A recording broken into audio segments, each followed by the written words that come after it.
I made $3,800 in one day at 19, and today I'm going to be telling you how I did it. You need to buy my course. The link is in the bio. Just pulling your leg on that. No course, unfortunately. But I wasn't pulling your leg about the $3,800 day. And today I'm going to be showing you my complete sales breakdown on how I was able to achieve this. Here's a couple of photos of the money hitting my bank. So the $799 transaction there, the $2,000 transaction there, and then $1,000. And as you can see, 1 minute consecutively after the other. You can verify all that information. My following is grown since then. You know that's my Instagram. But I was able to achieve this through understanding sales, and this is what I'm going to be teaching you in under 30 minutes today. So I'm going to switch up the camera angle, and I'll see you over there.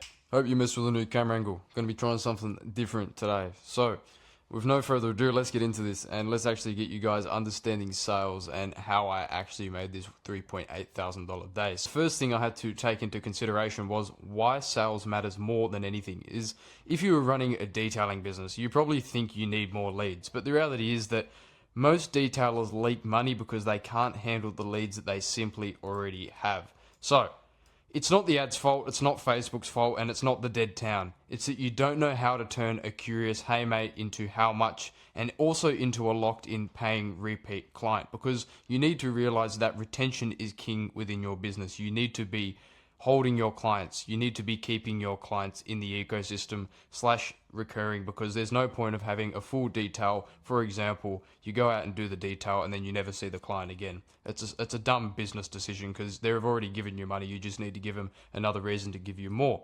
The only reason some detailers are booked 3 weeks ahead and others are begging for scraps is sales, because these other detailers are able to sell better than you. And it's like with the cold season, it's like, and the slow season as detailers call it, it's an excuse. It's an excuse for a lack of productivity. Oh, there's nothing I can do about it. When there is, you just need to target your ICP more. And I've made separate videos on ICP on my page, so make sure you check them out. But the reality is that it's the same soap, it's the same vacuum, it's the same towel, but it's a different closing skill. It's like, I don't know if I'm going to make a movie reference here, but it's like Harvey Specter off Suits. When he walks in the room, he closes every single time. You need to be like Harvey Specter in this situation of the detailers. You need to be closing people. You need to be always keeping that retention, keeping clients with you. If you can close well, every conversation is a pipeline. If you can't, you're just cleaning cars literally for beer money. You're just cleaning it just for fuel money, if that. So it's like, you're not looking at it from a business point of view, you're looking at it in trying to get by, and that's not something that you want to get caught in the habit of doing. So, if you accept that sales is the real lever, you instantly see why the next piece is what you're actually selling. This is the first thing you need to fix in your head. So, on to number 2 now. You don't sell a car wash, you sell a solution, because this is so much more than just a car wash. This is what separates car detailing from the actual, car wash aspect. So people don't buy washes. If they wanted to buy a wash, they could go down the street and spend $20 and do it themselves. They buy freedom, status, and peace of mind. So this is working on people's psychological pain points, because, that's a part of their ineptitude. It's a part of their skill level. It's a part of that whole, procedure within their head. So it's like, why not use it to your advantage as a business? So most detailers trap themselves in, we do full interior plus exterior, we clay bar, we polish. The customer's brain switches off. They're not interested in all of that shit, all of the products, like all of that, The only reason someone hires you is because they don't want to waste time doing it themselves, and they hate feeling embarrassed driving a filthy car, or they care about the resale value. So the resale value is a great way to push, and you can show them screenshots, or even, you'd be able to pitch this out, whether in person or not, or tell them. You can pitch when it comes time to sell that you can actually incorporate the weekly or fortnightly or monthly detailing into the actual offer at the end of it, once it comes time to simply sell the car, or simply just to protect it for your own personal needs or / business needs. And this is a really great way to actually target on businesses, because they want to protect their company, they want to protect their logo, because they put their logo on their vehicle, they want to make sure their vehicle, they're always pulling up, because first impressions are everything. It's really easy to actually find a sell point, but it's simply just understanding your market for your service, and that's all you have to do, and that all comes a part of sales. And it also incorporates a little bit of marketing, but I will make a separate video on that. But as long as you have sales down packed, you can market.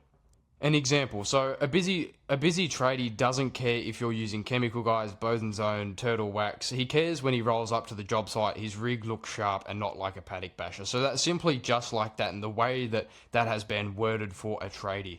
That is just everything about sales right there. That is incorporating, some of the tradie stereotypes and some of that stuff as well. And it doesn't come across too salesy. But a family car. Mum or dad just wants the crumbs gone so the car doesn't smell like stale Maccas for a month. So simply that, you've just targeted an offer towards a mum or dad or different IC piece of business. But I would strongly suggest to just focus simply on one so you can become the best at your kind of craft. A young bloke with a new Ranger or BMW wants to flex. Simple as that. If you pitch your tools and time instead of the benefit, you lock yourself into the race at the bottom on price. I'm going to try something out here. I think there is a laser. So that's really cool. Perfect. If you know what people are actually buying, you stop spraying out random features and start talking about results. But you can't connect results unless you know what their pain is. So this comes apart with market research. So the next piece is finding their pain.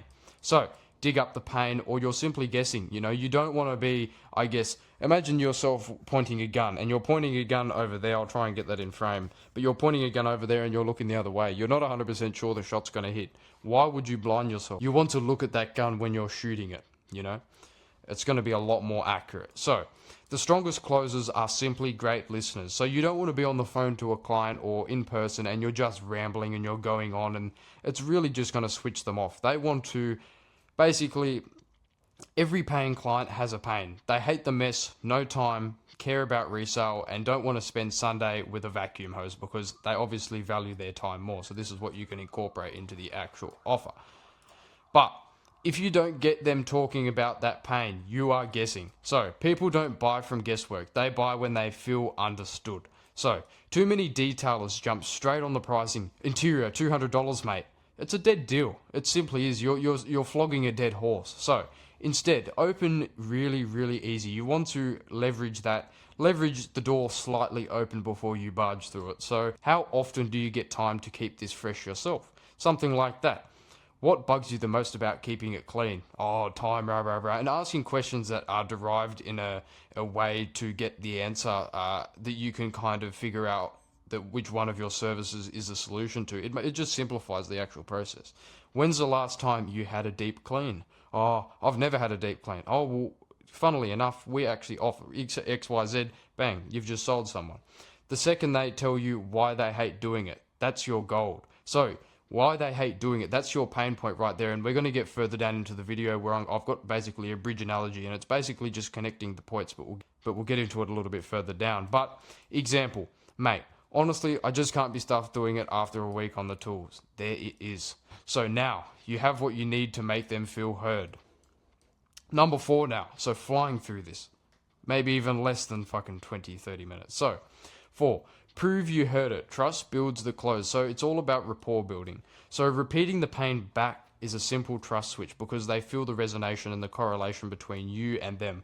They hear you say it in your own words, so they think, okay, this bloke gets it. He's not just rattling off a price. If you skip this step, they feel like a number and they simply vanish because it's like, I think a lot of detailers try and copy and paste and they target towards a broader market. But the thing is, you focus on your ICP and all the conversations are going to be extremely, extremely similar. So you can have certain DM scripts, etc., etc., etc. But I think a lot of the actual upselling and a lot of the getting money from the customer and actually pitching to the customer should be done in person, because I think in person you can submit a lot more authority, and especially with your brand and your actual service delivery at the end of detail. For example, you were to pitch them on a headlight restoration or a cut and polish or a ceramic, and that's when they can see your work and make sure you do a good job, because if you do a shit job, they're not going to be inclined to get you ceramic. So always pull through on the service delivery. That goes without saying, but this is simply the business side of things.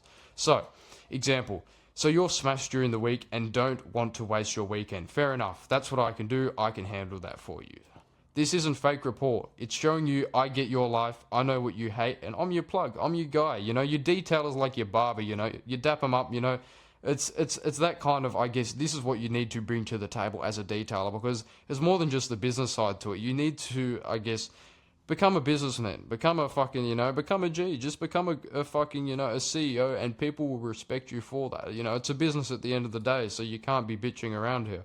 But most detailers can't do this, so they just drop the price and simply pray. So, you want to prove you heard it. Trust builds the close. So, now we're onto the bridge step. So, the bridge is the single biggest difference between random detailers and booked out pros. So, the bridge diagram. So, the pain, the bridge, and your solution. So, locked client. So we're going to get the pen out here. Mind my artistry. I never claim to be an artist. I never will claim to be an artist. But this is the position we find ourselves in, having to be an artist. So this is you over here, right? Fuck. We'll go here. Bang. Is that wanting to work? Right. So this is you right here, right? So I never, like I said, I'm not an artist. But this is you, and this is your service. So you've got your hand out here, and you got a detailing sponge. That's a detailing sponge. And all the way over here is your customer. So this is your customer here. Here's his car. I'm going to draw a very, very, very quick diagram of a car. Bang, still got it. Lovely, ladies and gentlemen. We'll add some lights. That's absolutely, couldn't have done it better myself. Over here with your detailing sponge and your little stick figure man, this is you over here with your actual solution. So this is your service/solution over here. And this guy over here, he doesn't have any problems yet. So we'll have the problem up here. So what you need to do first with him is find the problem. So whatever that may be, whether that may be an actual, dirty car, he likes to look good. He goes to events often. He has a Friday car or something like that. He struggles with protection. He's got paint chips. Whatever your service actually solves, you just need to actually find the problem and then basically connect this bridge. Because imagine this right now, there's a massive wall through here. There's no way. And the only way that you can, unlock this wall to get it to go down is by connecting these points. So X, Y, Z over here. Dirty car. So you need to connect this service with his problem and then complete the sale. Like that. And by doing that, that breaks down this wall. Bang, you've solved his problem. You're not just there to gain money from him. You're actually solving something that came out of his own mouth, and it's just, it's the way to sell someone, You don't want to basically push because what I find a lot of salespeople doing is I find them actually, I guess, pushing their sales aspect straight down their throat without doing any of this research. So they just skip the XYZ right here, and then they just get into it, and they're like, bang, shove my service right down your throat, mate. And this guy goes, well, fuck you, mate. I'm going to jump in my car and I'm going to move. I'm going to go away, So that's the bridge kind of explanation. And this process equals a locked client, how I described it before. Not that previous explanation, but how I described it before. It's like it will equal in a locked client every fucking time. You just need to simply follow that. So it's the line where you take what they hate and show exactly why your system kills that hassle. And an example is that's exactly why I do weekly or fortnightly plans. So I come to you. You don't lift a finger. Your weekend stays yours. So if it's a time thing, this is a really, really great way to kind of push it with the weekly and fortnightly plans. Are you home like at a certain time? Oh, yes, I am home at this day. Well, yes, bang, solved. Easy. And now it's the same every time. I lock your day in and you simply never stress. And the bridge is the moment they stop comparing you to other detailers, because you're not selling soap. You're now selling freedom. You're giving the offer so much more value. It's not just, a car wash. You're giving them time flexibility. You're giving them so much more. And it's more, this is exactly the analogy of the barber analogy that I've said to a couple of my students before, is that, people will go out and spend 150 to even 200, if not plus, on an actual haircut. And then there's other barbers out there where you can go and charge $30. And it's the same thing with toothbrushes, with $90 for a toothbrush, and people pay $2 for a toothbrush. And it's simply just the experience that comes with the actual product/service. It's the benefits, it's the marketing, and it's the sales behind it. So this is how you break this shit down. If you don't bridge, the convo floats into no man's land, and this is why you were getting ghosted. It's like you were simply trying to sell them too much. You need to make it personalized for them. You need to tailor your service towards the person that you were trying to sell to. Number 6, keep the offer stupidly simple and no decision friction. So when people are confused, they delay. They do. And your results would be proving this if you are watching this video, most likely. So delay equals ghosting. And You know, bronze, silver, gold, platinum packages look pro on paper, but they fucking kill deals in practice. They kill deals in person. People want to make the choice easy. Weekly or fortnightly, morning or arvo, same day each time, or flexible. Simply like that, you can have a follow-up procedure, get them to prepay, bang, they're going to want to get their service. Really, really push for the prepay. So what I would tell you guys to do is exactly what I would do right now, is collect prepaid payments on anything that you do, whether it be detailing, whether it be life, whether it be anything like that, because you don't want to have to invest money into it. So you can simply gain money for a 3-month plan or a 3-month contract. You make a contract with AI, send that off to them. Super, super, super easy. Or it can just be a word contract and you go there every time. Obviously, you're going to want to uphold your actual brand and stuff like that as well.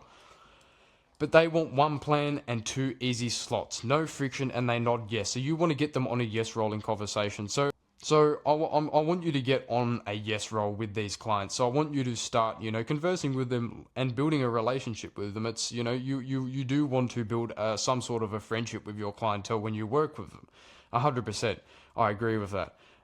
Because that's what gets rapport built, and that's how they begin to trust you. And simplicity beats fancy options 10 times out of 10.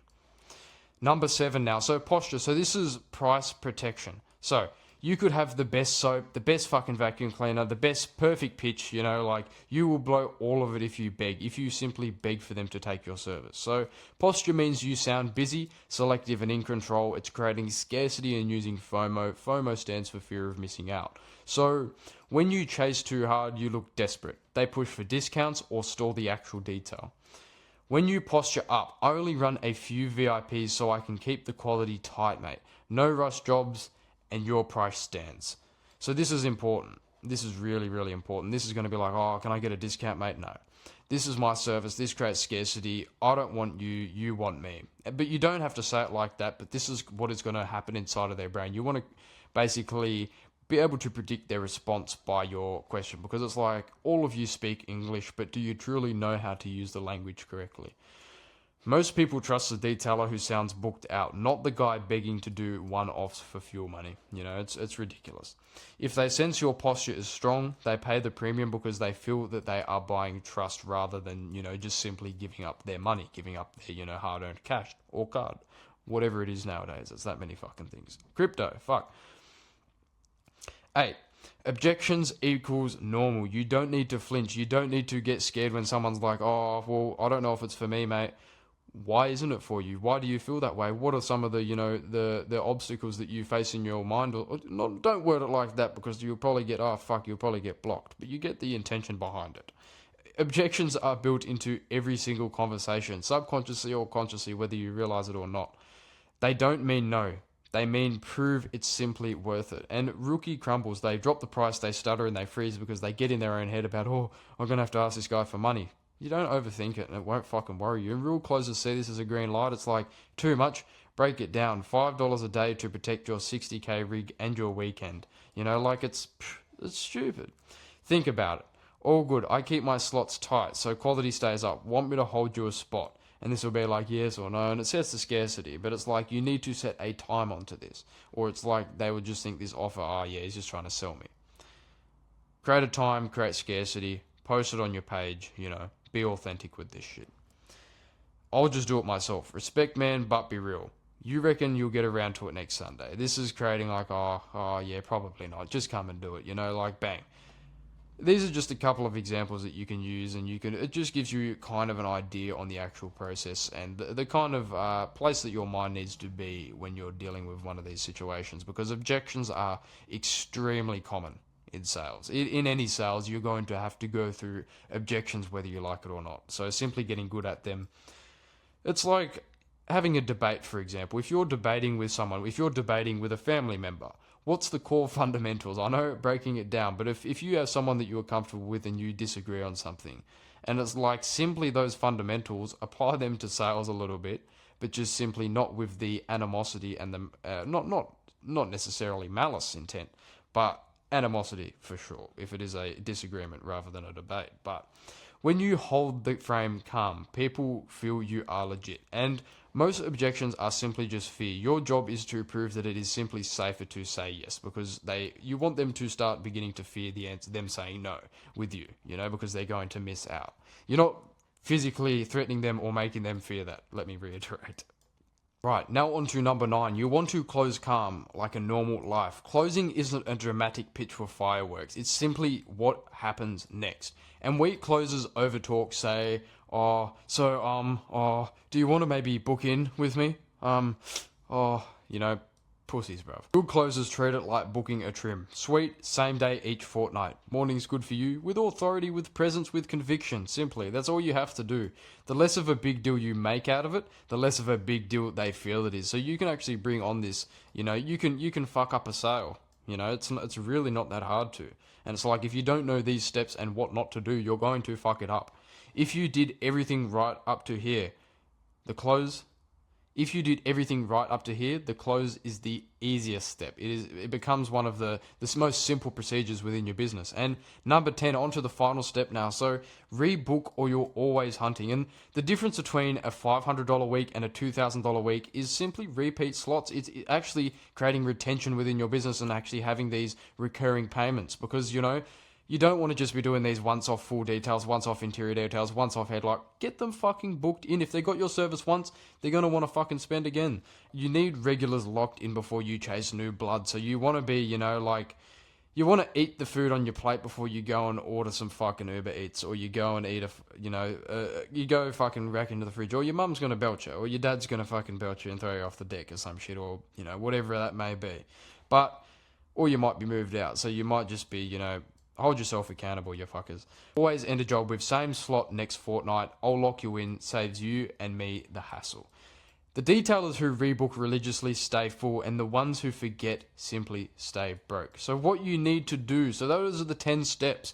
Proven fucking methods. I made $3.8 thousand using those. So you need to track it, or you're guessing. So if you don't do this, the most important part, the most important fucking part is tracking all this. If you don't track who you messaged, who you ghosted, who you're following up with, who locked in the next fortnight, then you're just winging it. Pros have a dumb Google Sheet or Notion table. Basic, daily, done. Sales is simple math. DMs sent, replies, closes, repeat. There's no magic to this. It is simply just tracking. So I'm going to be linking a type form down at the bottom of the video where you guys can actually get access to booking in for a call, and we can actually discuss your current sales procedure, and we can kind of figure out the potholes and what is actually holding you back. But this video should be a massive help, so make sure you guys are subscribing and liking and turning notifications on, because I'll be posting a lot more frequently and giving out a shit ton of sauce on this shit for you guys, giving out all of my systems and shit for free, so you guys can utilize this shit and start printing today.